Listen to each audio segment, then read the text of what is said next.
Hello, welcome to all of you. So, this is Yael.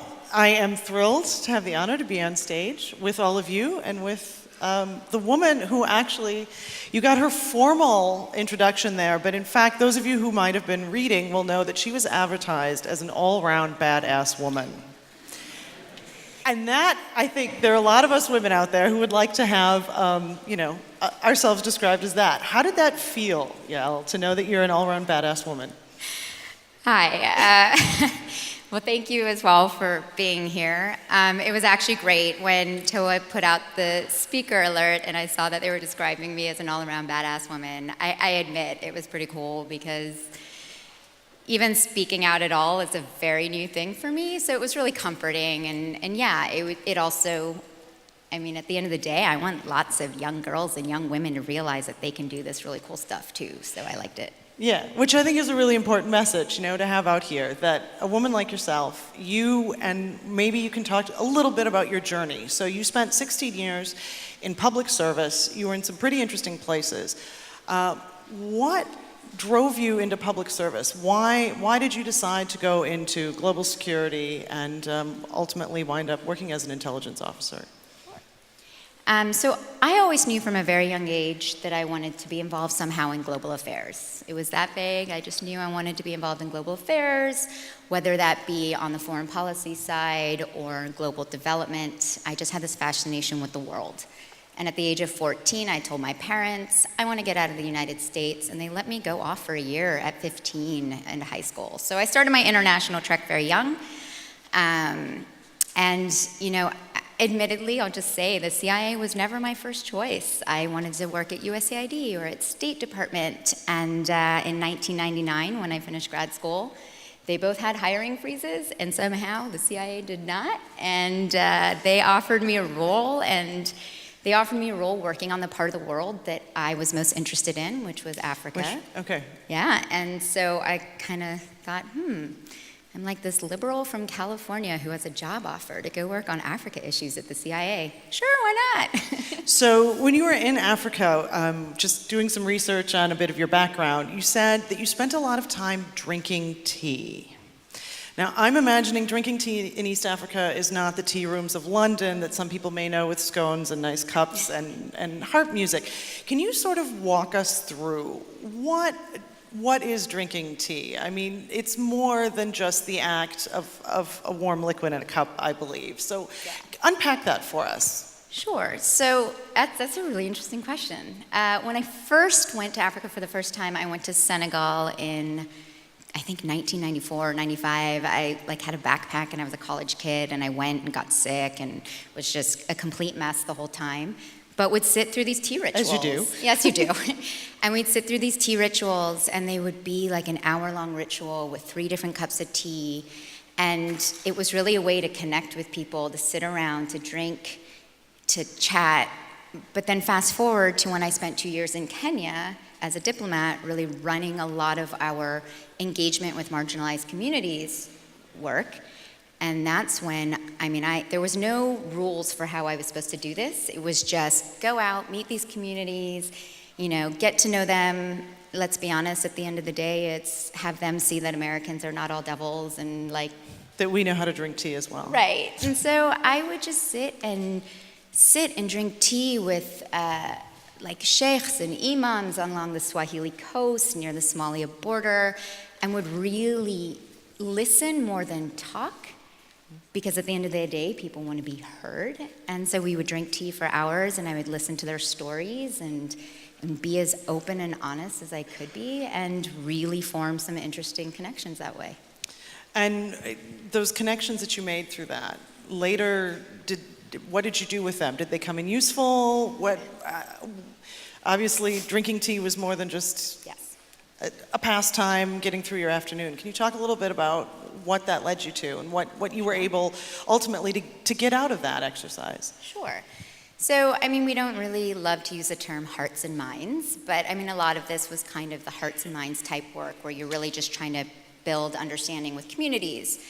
And obviously I can't go into exact details of certain things because of my past, but I can give an example.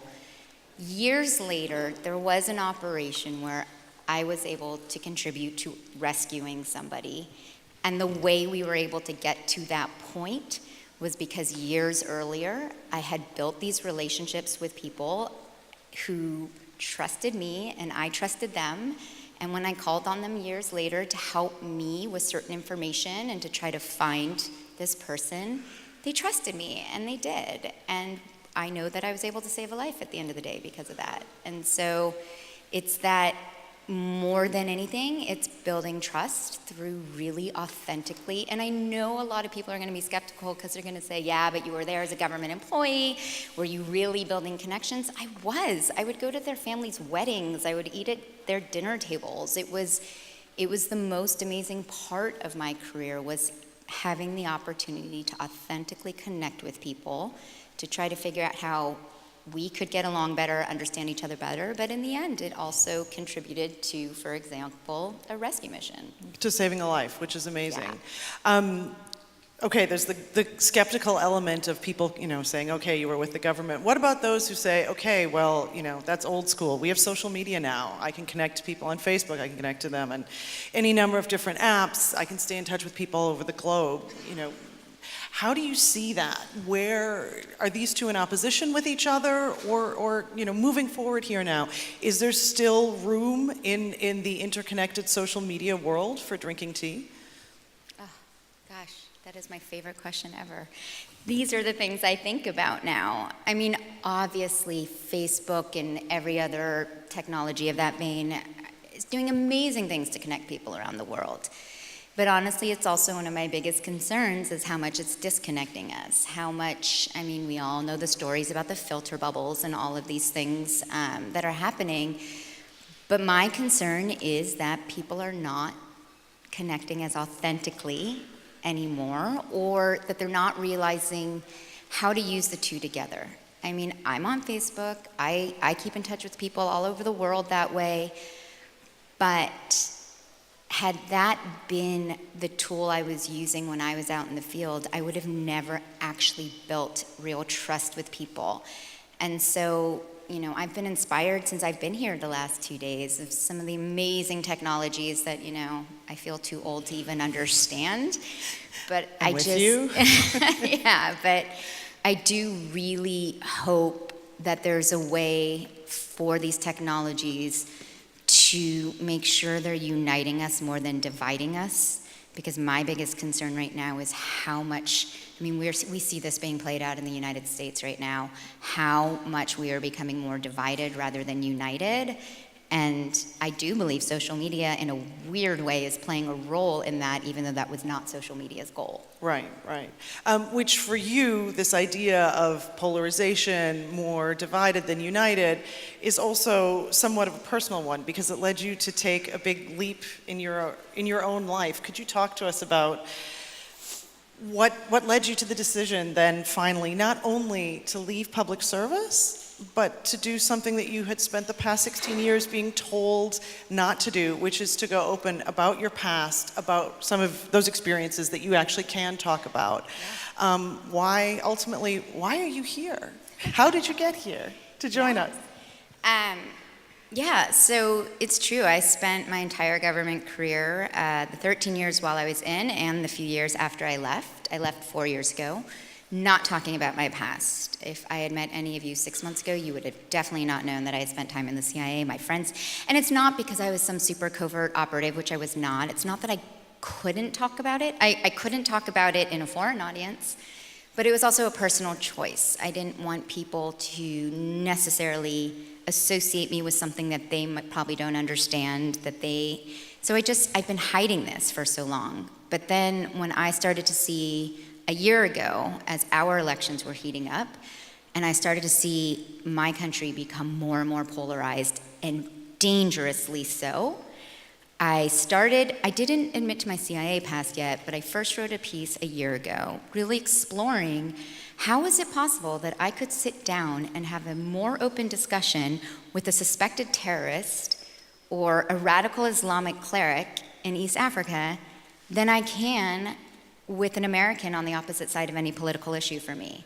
And that terrified me. And it suddenly made me realize there's a bigger threat happening right now than even any of these counter-extremism issues I've spent most of my career on, and that is that here in the United States, we can't talk to each other anymore. The hatred was starting to really terrify me. And so I started writing a bit, and without getting too political, but after our election, on the first day, our president went to the CIA and made a speech there. And in addition to being horrendously offended by the way that speech went, because it was in front of a wall of honor, which are the stars that represent people who have died in service, it also, certain things in that speech really made me realize some of the very big concerns I had for my country. And it occurred to me the only way I could really take a stand was to do so with full disclosure about my background. To me, it was bigger than me at that point. It was about, I have a credible platform, I can stand up and talk about some of these issues, but I will only make an impact if I'm willing to swallow my fear about it and admit to my CIA past. And I know that sounds not like a big deal to most people, but honestly, the day I wrote that New York Times article was more terrifying for me than having an AK-47 pointed at my head once in East Africa. Like, admitting to the world this is what I did was scarier. Which it's about putting yourself in situations where you're truly vulnerable. Right. Right? So right. Yeah. And I'm not used to being the vulnerable one. I'm used to taking care of stuff and not putting myself out there. Right. So, yeah. But so now you're out here and you're with us, for which I think we're all quite grateful, because you have some plans going ahead. So we've gotten through your past and where you are now. Where do you see yourself going from here? What would you like to achieve in the coming years? And now that you're out here, you've got this incredible body of knowledge. What do you think you can do with it? So there's actually a few different things that I'm hoping to do with all this. I mean, I'm going to start teaching in the fall, teaching national security courses at NYU. So that's exciting, because I do want, in particular, young women, but young women and men, to actually see that there is value in public service and hopefully to be inspired by some of my stories in the classroom. But separate from that, I mean, there's two major things. There's my serious passion right now, which is, I've always been very globally focused, but right now I think it is my time to help some of the things I see happening in the United States. And that means doing what I can to bring civil discourse back to the United States, and even taking some of the sort of hearts and minds work I used to do overseas and figure out, how do I repurpose that here in the United States? How do I help move this needle forward so people can start realizing we all have a shared interest in prosperity and in safety and security and all of these things, and even if we don't agree, we have to get to the point where we can talk to each other again. So that's sort of the passion side. And then, I've been working with startups, and startups and big companies as well, people who are working globally and really want someone to help them understand how to do so in a smarter way, whether it's helping them understand how to mitigate their risks or, understand some of their unintended consequences. Again, for example, this crowd, a lot of you guys are doing this amazing stuff that, again, is a little bit over my head in the technology world. And I've had these interesting conversations about, oh, wow, well, so if you do this, does that mean that this unintended consequence might happen in society? And sort of look at me funny, and I think, well, I know that you don't think that's your responsibility, but let's think through a way that you can also make sure you're having a positive impact on society, even if it's not your role to worry about that. Right. Let's talk through some of the ways that we all want a more prosperous society. So working with people to kind of think through the risks and think through a more holistic way of tackling any number of challenges, and really trying to inspire the private sector to play a large role in our shared interests.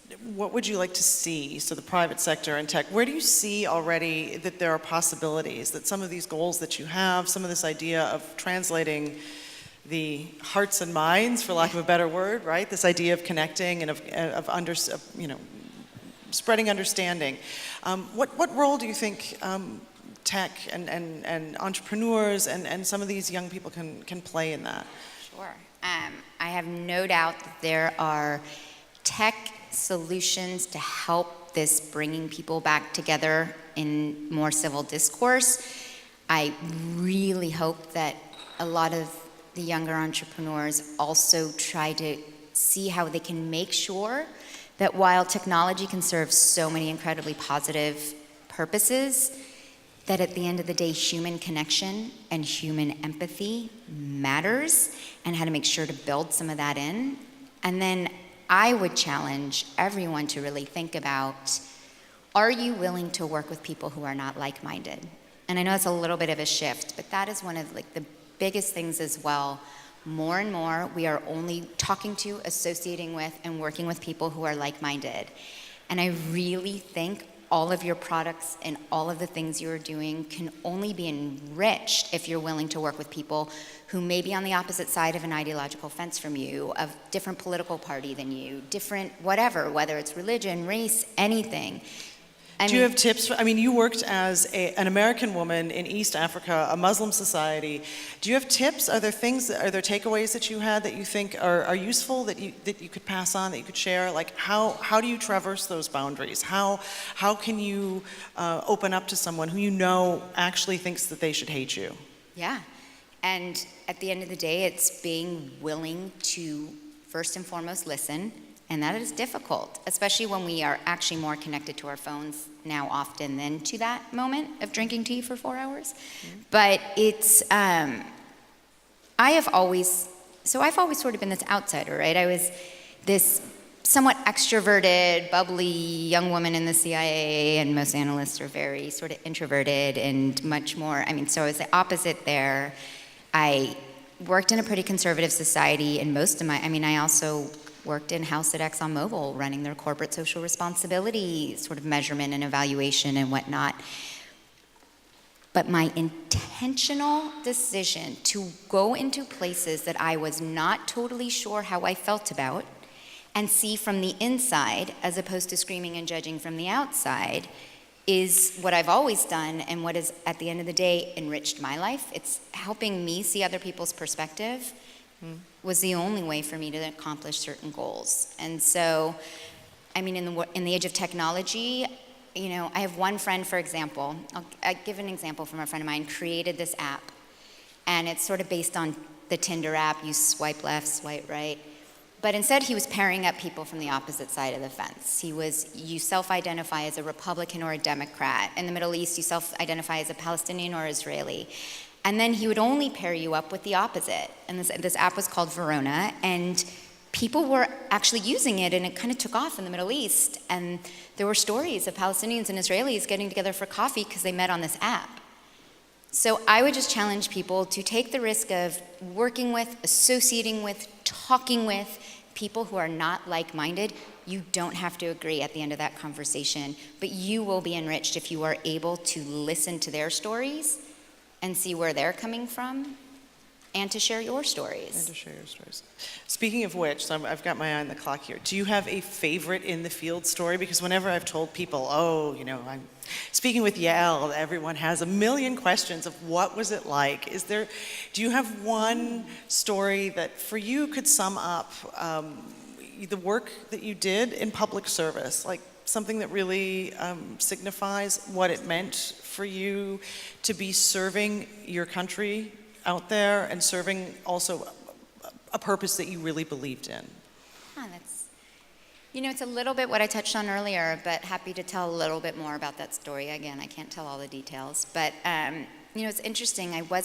It's since I left government that I'm thinking more about the mission and purpose that I struggled a bit in the years after government trying to find again. While I was just doing all this exciting, fun stuff. I wasn't thinking about it as much in that sense.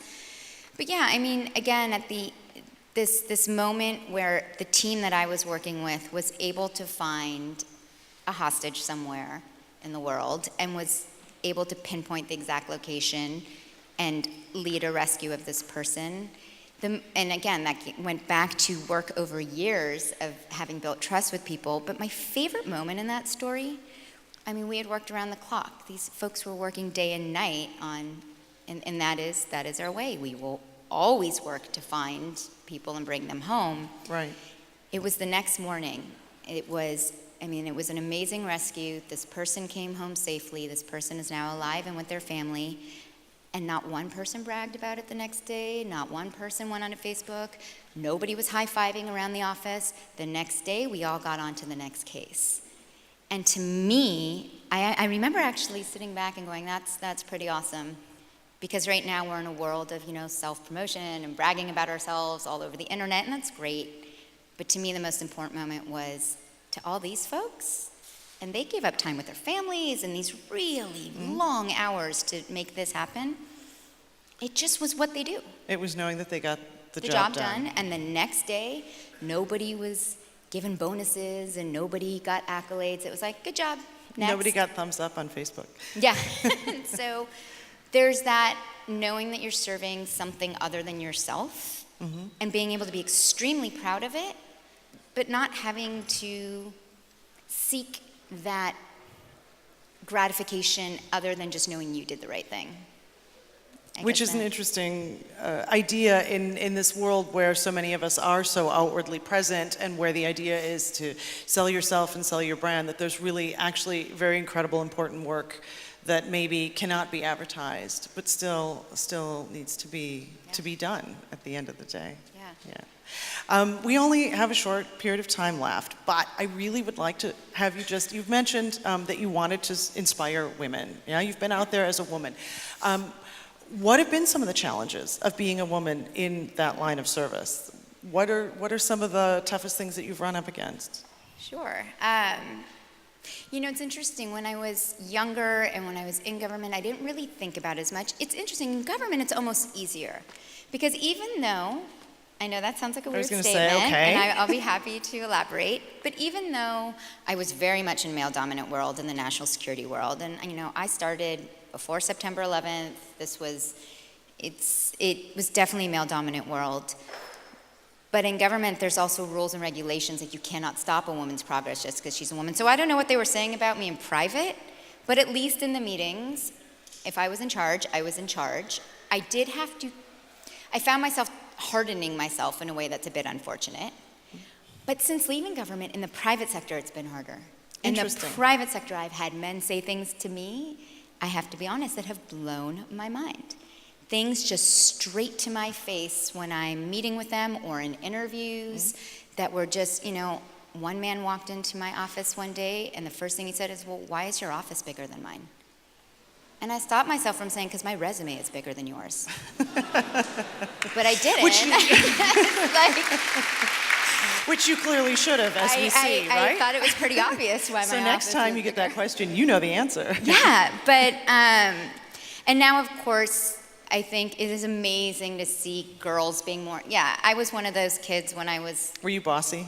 I was just going to say, who was I'm constantly sorry, I know told we're not I supposed was to, but bossy. we're going to just take that word back. Were you bossy? I was absolutely bossy, or as many people would say, I had leadership skills. But That sounds good on your resume. I've been called everything under the moon. I was bossy. I was, all sorts of words I probably shouldn't say on this stage.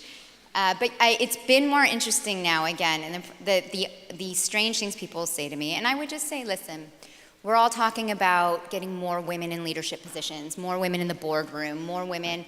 And I just hope that people realize, rather than thinking of it as a quota thing and something you have to do, how much more successful you will be if you bring all voices to the table. At the end of that day, that person would not have been rescued if I had not been a part of it, because I was able to talk to all the women who were off limits to men in certain communities, who trusted me as a woman. And I was able to see things from a different perspective. And that should translate across the board. I would think it's a no-brainer, but unfortunately it's still not a no-brainer, apparently, that there should be women at every table. Right. But so would you say that experience of being a woman in a male-dominated environment helped you to develop a certain thick skin? Oh my gosh, yes. Throw anything at me, I've got a very thick skin. Well, have you had things thrown at you since you've outed yourself? I will say outed since you come out. What have been the most difficult things to handle? It's interesting. Again, it's only been about 4 or 5 months since I've admitted to my past. I have received, and I think it's interesting, when women receive what people think are anonymous hate messages online, somehow they're never that anonymous. We also get comments about our looks, comments about, and I received one on the 4th of July, and it was a tirade about what an unpatriotic fill in the blank, I won't curse here, although I do curse like a sailor, fill in the blank, and then at the end of it, after telling me what a bad American I am and how terrible I am, it then ended with, you guys are gonna laugh at this one, take your ugly ass hairstyle and move to the EU where you belong. I mean, and what here is you that? are. Here Although I you're not am. here permanently. So, apparently, yeah, I mean, I get called a lot of unfortunate words online sometimes. For the most part, though, not as much as I would have expected, and Right. it's because when I write my articles or when I go on the news, I actually don't believe in standing on my soapbox and screaming from a perspective of just one side. So, like the New York Times piece, I Right. wrote about service, I wrote about whether you're a Democrat or Republican. We should all have the same interest in this national security issues, even though we have different approaches. And so actually I haven't been as attacked as much as I could because I consider myself somewhat politically bilingual and have a way of making sure when I speak, I'm trying very hard to not assume that everybody on the other side is absolutely a horrible person. Right, which comes back to the idea of inclusion and listening that you were talking about. Right. So, and with that, unfortunately, we are out of time. We're not going to have time for questions, but Yael is around. All can recognize her, and Feel free so to come I'm up sure and she'd say be happy hi. to take any questions. Thank you all for your attention, and enjoy the rest of TOA.